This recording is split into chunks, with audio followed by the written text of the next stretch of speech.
Hi అందరికీ నమస్కారం. అఖండ 2 movie చూసేసి వచ్చారా? అందరూ ఒక డివైన్ వైబ్లో ఉన్నారు కదా.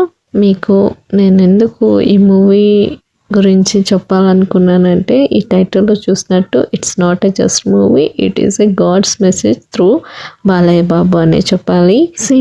ఈ మూవీలో ఎంత చక్కగా హైందవ ధర్మం గురించి వివరించారంటే నిజంగా హ్యాట్స్ ఆఫ్ చెప్పాలి బోయపాటి శ్రీను గారికి. ఆ డైలాగ్స్ కానీ యాక్షన్స్ కానీ చాలా బాగా చేశారు. ఈ మూవీ అంతా చాలా బాగుంది. ఇప్పుడు జరుగుతున్న సంఘటనకి మ్యాచ్ అవుతుంది ఈ మూవీ.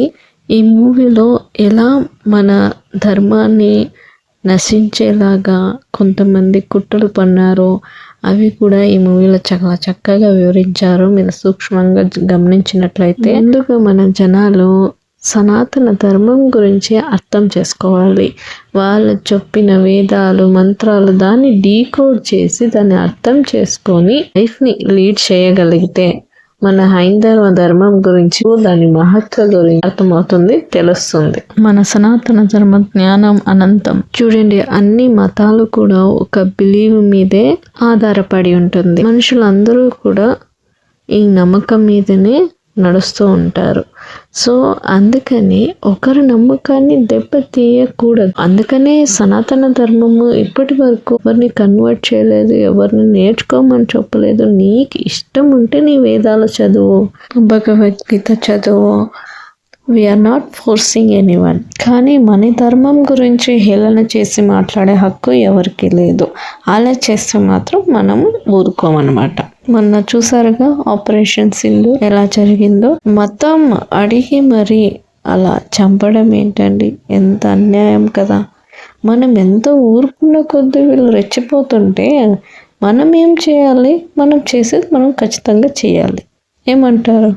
ఈ మూవీ కూడా అలాంటి సన్నివేశాలని మైండ్లో పెట్టుకొని తీసినట్టున్నారు. నాకైతే అవన్నీ ఫ్లాష్ అయిందనమాట ఈ మూవీ చూసినప్పుడు. ఇక కథ విషయానికి వస్తే, బాలయ్య బాబు గారి కూతురు సైంటిస్ట్ అనమాట ఈ మూవీలో. సో తను వచ్చేసి సైనికుల కోసం ఏదైనా ఒకటి మంచి చేయాలని ప్రాజెక్ట్ చేస్తూ ఉంటుంది. ఇదే టైంలో కొన్ని సంఘటనలు జరుగుతాయి.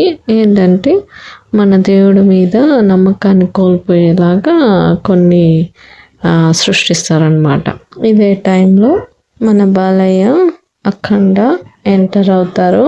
మన సనాతన ధర్మం గురించి చెప్తూ ఫైట్, యాక్షన్, డ్రామా, అలాగే మన ధర్మం గురించి చాలా చక్కగా వివరించారు. సెకండ్ హాఫ్ అయితే అల్టిమేట్ అన్నమాట. అఖండ ఇంట్లో నుంచి స్టార్ట్ అవుతుంది మూవీ. అసలు ఆ మూవీలోకి ఇన్వాల్వ్ అయిపోతాము అండ్ డివైన్ వైబ్ లోకి వెళ్ళిపోతాం అనమాట.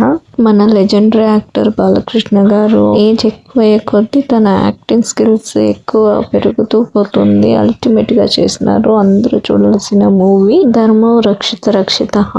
ఇలాంటి మరిన్ని మూవీస్ రావాలని కోరుకుంటున్నాం.